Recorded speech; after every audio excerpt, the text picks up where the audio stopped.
Hello dear students, अब यहाँ से हम आज बी वर्ब के मिक्स्ड सेंटेंस की तरफ मूव करेंगे। अभी तक आपने बी वर्ब में दो कैटेगरीज पढ़ी, एक टाइम वाले सेंटेंस और एक प्लेस वाले सेंटेंस। ऐसे सेंटेंसेस जिनमें सिर्फ आप टाइम की बात कर रहे हो, सिर्फ समय बता रहे हो, कुछ करने की बात नहीं हो रही है, सिर्फ और सिर्फ टाइमिंग बताया जा रहा है, वो सारे के सारे सेंटेंस इट से बनाए जाएंगे। उसमें आपने सबसे पहले क्लॉक टाइमिंग्स देखे, जैसे 10 बज गया है, पौने 10 बजा है, 10:15 बजा है, 10:30 बजा है, लाइकवाइज। फिर उसमें आपने डे, मंथ, ईयर, फेस्टिवल्स और प्रोग्राम्स देखे। फिर हमने काफी सारे सेंटेंस डिस्कस किए, कुछ आपको होमवर्क में भी दिए। फिर हम देयर पर आए। देयर में देखा बी वर्ब के ऐसे सेंटेंस जिनकी शुरुआत प्लेस से की जा रही हो, प्लेस फोकस्ड है, सिर्फ प्लेस की बात कर रहे हैं, वो इंग्लिश में देयर से बनाए जाएंगे। एक्शन वर्ब का यूज नहीं होना चाहिए और सेंटेंस में कोई भी सब्जेक्ट नहीं होना चाहिए, तो इंग्लिश में किससे तैयार करोगे आप? देयर से तैयार करोगे। फिर उसके हमने सिंपल क्वेश्चन और इंफॉर्मेशन क्वेश्चंस भी देखे, जो हाउ मेनी और हाउ मच से बनेंगे। तो अभी तक बी वर्ब में आपने दो वैरायटीज पढ़ी। अब यहाँ पर हम mixed sentence of be verb की बात कर रहे हैं। मिक्स्ड मतलब सारे मिला जुला कर, like occupation, condition, shape and size, colours, age, सबको मिक्स्ड करके यहाँ पर बात करते हैं। अब देखिए बी वर्ब, अभी तक इतना आपको क्लियर हो गया होगा कि बी वर्ब मतलब ऐसे सेंटेंस जहां पर कोई काम ना हो और एक इंफॉर्मेशन आपको, एक जानकारी आपने दे दी। यदि किसी भी नाउन के बारे में आप कुछ बताओगे तो बी वर्ब हो जाएगा। जैसे इस चौक के बारे में आप बोलो, ये पीली चौक है, बी वर्ब है। ये मेरी चौक है, बी वर्ब है। ये पुरानी चौक है, बी वर्ब है। भारत एक देश है, बी वर्ब है। भारत प्रगतिशील देश है, बी वर्ब है। तो जहां कोई कुछ करने की आप बात नहीं करो, आप सिर्फ एक इंफॉर्मेशन दे रहे हो कि ये ऐसा है, बस कुछ करने की बात आपने नहीं करी हुई है, तो वो सारे के सारे सेंटेंस बी वर्ब की कैटेगरी में रखे जाएंगे। सबसे पहला काम ये है कि आपको पहचानते बने।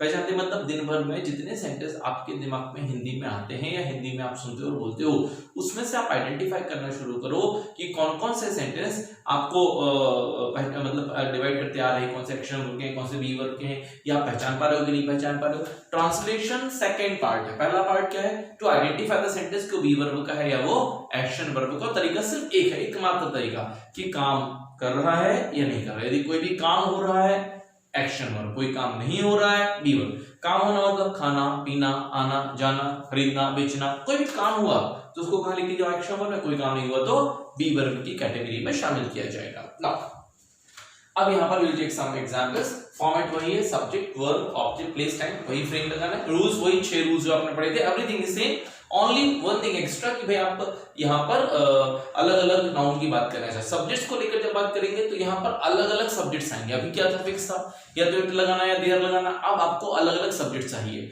तो सब्जेक्ट कैसे आइडेंटिफाई करें? तो किसी भी सेंटेंस में कौन करके पूछें, जो आंसर में आएगा वही वाक्य का सब्जेक्ट होगा। पूरी इंग्लिश में यही, हिंदी में भी यही है। जैसे आपने बोला भाई मोहन ईमानदार लगा, कौन? मोहन। मतलब सेंटेंस किससे शुरू करो? मोहन से। भारत एक प्रगतिशील देश है, कौन? भारत, मतलब इंडिया से शुरू करो। मैं परेशान हूं, कौन? मैं से शुरू कर दें। तो जिसके बारे में बात कर रहे हैं वो सब्जेक्ट होगा, तो कौन करके पूछें, जो आंसर में आएगा वही वाक्य का सब्जेक्ट हो जाएगा। वन थिंग, सब्जेक्ट हो गया, उसके बाद वर्ब लगा दीजिए। यदि आपने दो चीजें बिल्कुल सिस्टमैटिक लगाई हैं, सब्जेक्ट और वर्ब, तो आपका सेंटेंस हर कंडीशन में बिल्कुल सही होगा। जैसे आपने कहा मैं तुम्हारे कारण परेशान हूं, इससे बांटे, जिससे हम शुरू से बात कर रहे हैं, मैं तुम्हारे कारण परेशान हूं। जिनको अभी भी बहुत दिक्कत जा रही है वो क्या करें? हर एक टुकड़े की इंग्लिश उसके ऊपर करें, फिर ट्रांसलेट कर रहे हैं। मैं एक दो सेंटेंस बता रहा हूं। मैं के लिए आपने क्या लगा दिया? आई। कौन करके पूछे? मैं तुम्हारे कारण परेशान, कौन? मैं। तो मैं सब्जेक्ट हो जाएगा।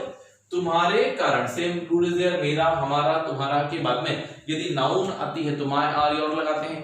मेरा, हमारा, तुम्हारा के बाद में यदि प्रीपोजिशन आएगी तो me, us, you, him, her, them लगाएंगे। हिंदी में शब्द पहले, प्रीपोजिशन बाद में। इंग्लिश में प्रीपोजिशन पहले और शब्द बाद में। तो के कारण के लिए आपने लिया ड्यू टू या बिकॉज ऑफ, और तुम्हारा, तुम्हारी, तुम्हारे के लिए अब योर नहीं होगा, अब क्या हो जाएगा? यू।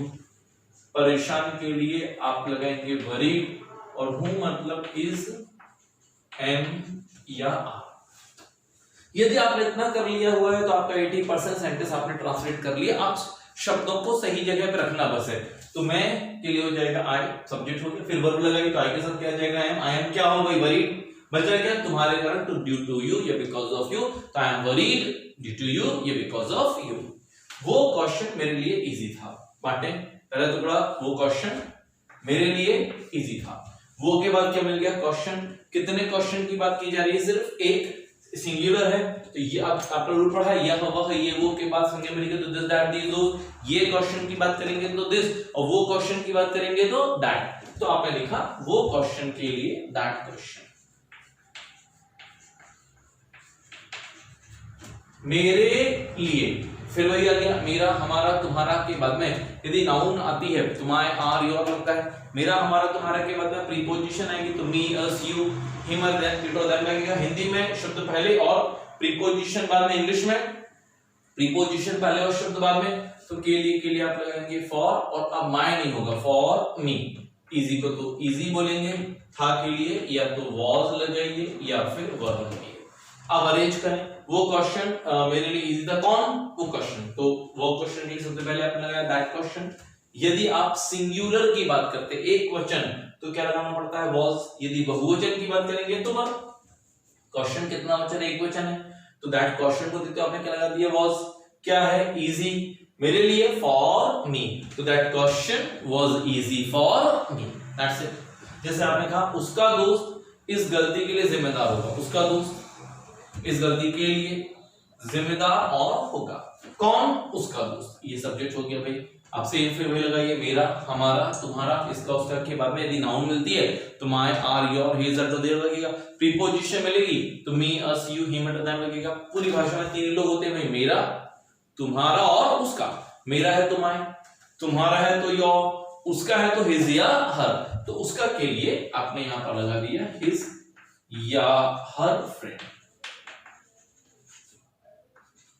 इस गलती के लिए आप लगाएंगे फॉर। इस गलती की बात करेंगे फिर वही नियम, यह वह ये वो वाला नियम।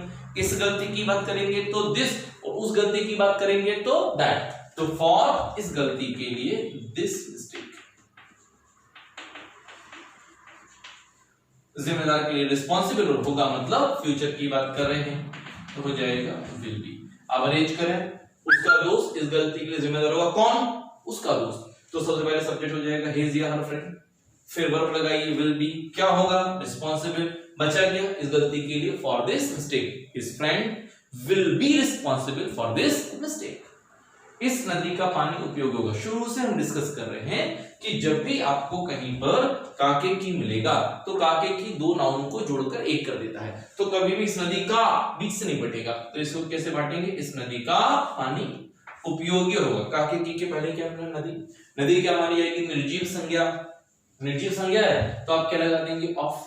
ऑफ लगाएंगे तो पानी कहां आएगा आगे, और इस नदी कहां जाएगी पीछे, तो हो जाएगा वाटर ऑफ। इस नदी के लिए दिस,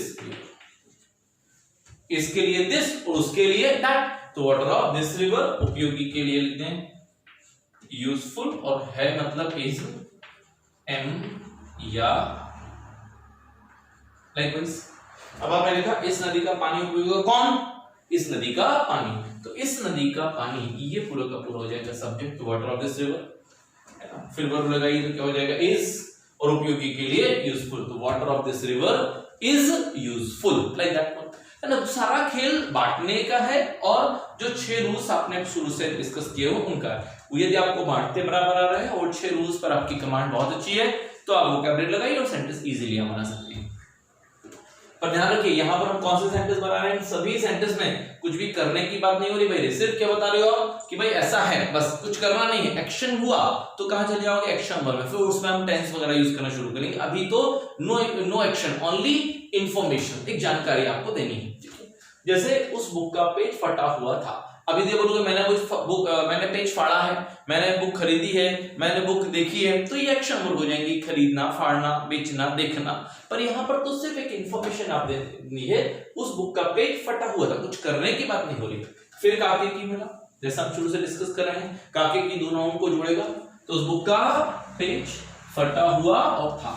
काके की के पहले क्या मिल रहा है बुक, बुक क्या मानी जाएगी निर्जीव संज्ञा। काके की के पहले मानव मिलेगा तो एपिस्ट्रोफियस, निर्जीव मिलेगा तो ऑफ। तो यहां पर आपने लिखा ऑफ, ऑफ लगाएंगे तो बाद वाली संज्ञा पहले और पहले वाली बाद में, तो हो जाएगा द पेज ऑफ उस बुक। इस बुक की बात करेंगे तो क्या हो जाएगा दिस, उस बुक की बात करेंगे तो क्या हो जाएगा that, the page of that book.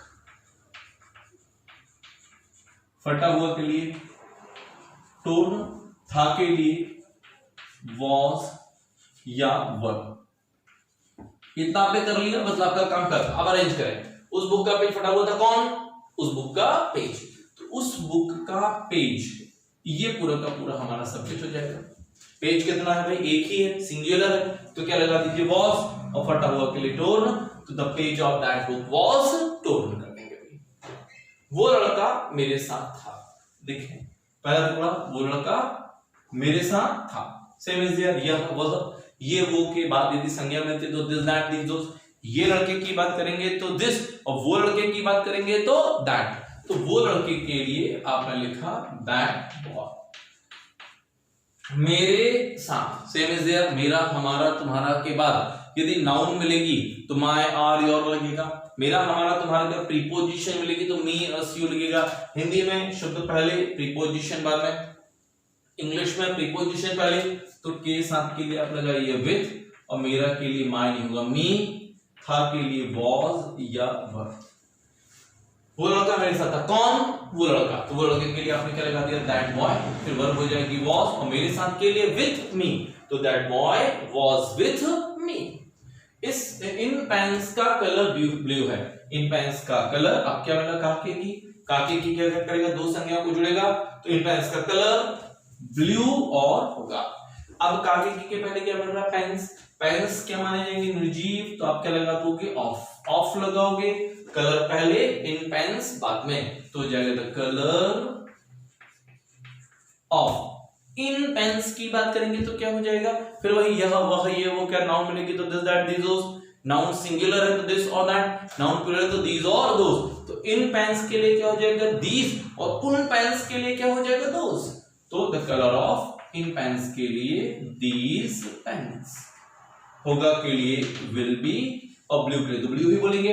अब इन पेन्स का कलर ब्लू होगा, कौन? इन पेन्स का कलर। तो इन पेन्स का कलर, ये पूरा का पूरा हमारा सब्जेक्ट हो जाएगा। फिर आपने वर्ब लगा दी विल बी, और फिर हो जाएगा ब्लू। तो the colour of these pens will be blue. फिर मैं रिपीट कर रहा हूं, हम कुछ करने की बात नहीं कर रहे हैं। इसको जो मैंने सेंटेंस दिए हैं मैं डिवाइड करके बता रहा हूं, आपको समझ में आ रहा है? पर कोई दिक्कत नहीं है। इंपॉर्टेंट ये नहीं है कि जो मैं बता रहा हूं समझ में आ रहा है कि नहीं, इंपॉर्टेंट ये है कि क्या आप खुद आइडेंटिफाई कर पा रहे हो सेंटेंस, और जिन सेंटेंस को आप पहचान पा रहे हो कि हाँ ये बी वर्ब का एक्शन बनकर, तो क्या उस बी वर्ब के सेंटेंस को आप ट्रांसलेट कर पा रहे हो? तो मेरे दिए हुए सेंटेंस इंपॉर्टेंट नहीं है, आपके खुद के बोले हुए सेंटेंसेस क्या आप इंग्लिश में ट्रांसलेट कर लेते हो? That is very important. तो आप फोकस करना शुरू करें, पहचानना शुरू करें, और उनको बनाना शुरू करें। If you have doubt you can ask me. उसका घर हमारे स्कूल के पास में है। पहला टुकड़ा क्या हो जाएगा? उसका घर हमारे स्कूल के पास में था। अब उसका घर, पूरी भाषा में तीन लोग होते हैं भाई, मेरा, तुम्हारा और उसका। मेरा है तुम्हारा, तुम्हारा है तो योर, उसका है तो हिज या हर। तो उसका घर के लिए या तो आप लगाओगे हिज या लगाओगे हर, और हो जाएगा हाउस। हिज या हर हाउस। हमारे घर के पास में, ये पूरा एक साथ है, के पास में। के पास में के लिए प्रीपोजिशन होती है नियर। हिंदी में शब्द पहले, प्रीपोजिशन बाद में। इंग्लिश में प्रीपोजिशन पहले, तो आपने लगा दिया नियर, और हमारे स्कूल के लिए आर स्कूल होगा। था के लिए या तो वॉज या फिर वर। ठीक है, अब अरेंज कर लें। उसका घर हमारे स्कूल के पास में था, कौन? उसका घर। तो उसका घर के लिए क्या लगा दिया आपने? His house. कितने घर की बात कर रहे हो? सिंगुलर एक, तो वर्ब हो जाएगी वॉज, और नियर आवर हाउस। तो his house was near our school. ये पैसा हमारे लिए पर्याप्त है। पहला टुकड़ा, ये पैसा हमारे लिए पर्याप्त है। ये के बाजू में क्या मिल गया? पैसा। पैसा कितना वचन माना जाएगा? एक वचन। यह वह ये वो के बाद में संज्ञा मिलेगी तो दिस दैट दीज दोस। ये पैसे की बात करेंगे तो दिस, और वो पैसे की बात करेंगे तो दैट। तो ये पैसे के लिए दिस मनी। वर्ब हो जाएगी है मतलब इस। क्या हमें पर्याप्त के लिए इनफ है ना, क्या पढ़ेंगे? इनफ हमारे लिए। फिर वही नियम आ गया, मेरा, हमारा, तुम्हारा के बाद में यदि कोई नाउन मिलेगी तो माय, आर, योर, हिज, हर लगाएंगे, और यदि कोई प्रीपोजिशन मिलेगी तो मी, अस, यू, हिम और दैम लगाएंगे। तो यहाँ पर क्या मिल गया? हमारे लिए के लिए आप क्या लगाएंगे? फॉर, और हमारा, हमारी, हमारे के लिए अस। तो फॉर अवर नहीं होगा, फॉर अस हो जाएगा। तो likewise we have made these sentences तो ये बी वर्ब की मिक्स्ड कैटेगरी है, बहुत सारे अलग अलग वैरायटी के सेंटेंस एक साथ हमने रख लिए हैं। फाइनली बात क्या हो रही है, यदि कुछ काम हो रहा है तो एक्शन, कोई काम नहीं हो रहा है तो बी वर्ब। तो बी वर्ब में किसको रखा जाएगा, जहां कोई काम ना किया जाए और संज्ञा के बारे में सिर्फ एक जानकारी दी जाए। तो फाइनली 3 कैटेगरी है, या तो टाइम बताओगे तो इट लगेगा, जगह की बात करोगे तो देयर लगेगा, और नहीं तो फिर मिक्स्ड कैटेगरी में अलग अलग संज्ञाएं वाक्य का सब्जेक्ट हो जाएंगे। Likewise we can go. अब इसके बाद वाले वीडियो में इसी के हम आपको सिंपल क्वेश्चन पढ़ाएंगे, फिर इंफॉर्मेशन क्वेश्चन, वहां पर हम सारे क्वेश्चन वर्ड्स भी एक बार डिस्कस करेंगे, what, where, when, why, whom, whose, which, सारे क्वेश्चन वर्ड डिस्कस करेंगे, और उसके बाद फिर हम आपको ये सेंटेंसेस कुछ बनाने के लिए होमवर्क में देंगे। Thank you.